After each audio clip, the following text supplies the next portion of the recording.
Opinion: why Meenakshi Jain has been nominated to Rajya Sabha. It is not difficult to gauge the effects of generations of Marxist indoctrination of India's youth when it comes to understanding the past. Besides pushing aside nationalist historians and elevating others of a certain ideological bent to preeminence, the slanted narratives of textbooks created a corpus of Indians willing to believe apologias for centuries of invasion and domination.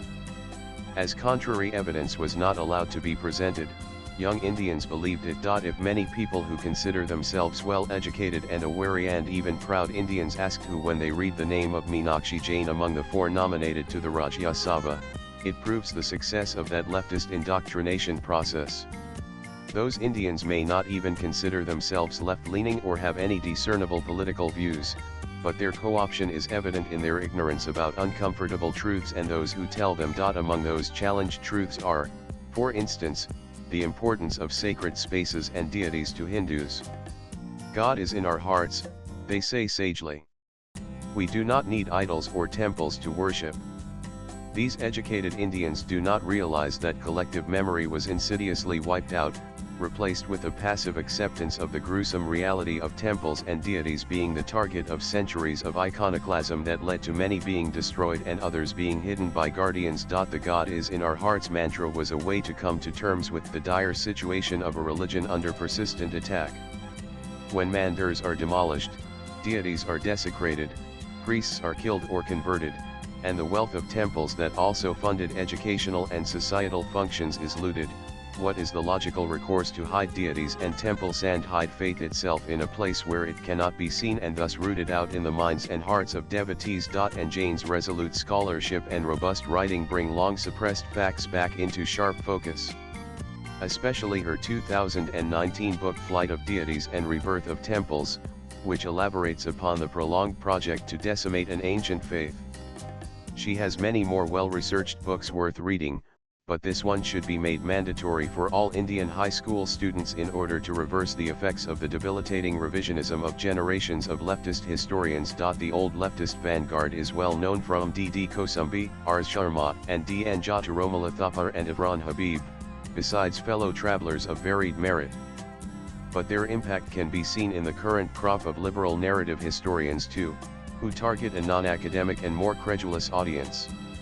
Whatever their postulations, the common thread that runs through most of their writings is a distinct lack of respect for India's past before 712 CE. What has Shraddha got to do with history or historiography? The answer lies in the situation that India finds itself in a quarter of the way into the 21st century.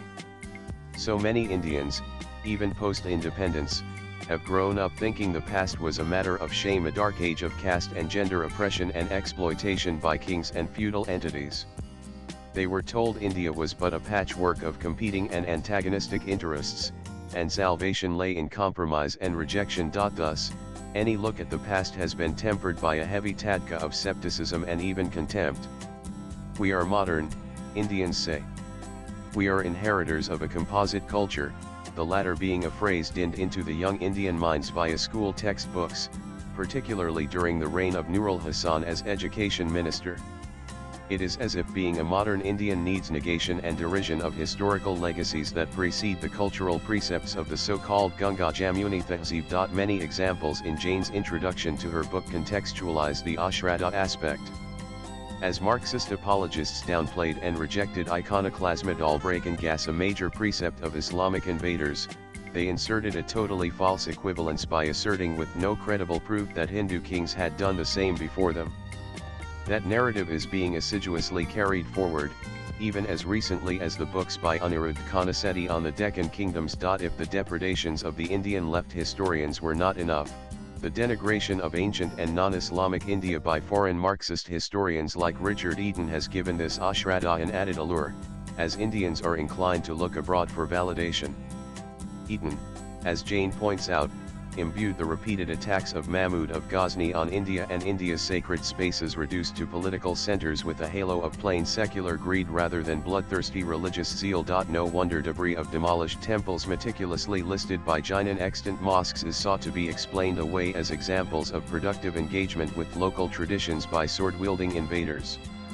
Hence, whereas Roman temple spolia used in building the first churches in the West are now accepted as proof of Christian assertion of power, Indians are being taught that Hindu temple pillars and carvings reused in mosques were an artistic and cultural synthesis, that biased foreign historians such as Audrey Truss checks views on Aurangzeb now on 5,000 years of history on the subcontinent. Her latest book Have Indian Fans shows how Ashraddha is condoned.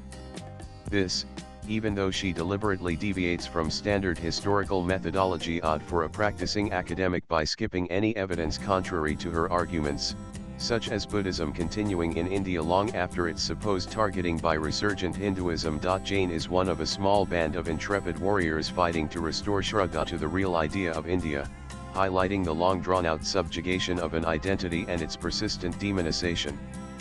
Most Indians will ask, and who are the other historians given that the left had ensured their sidelining?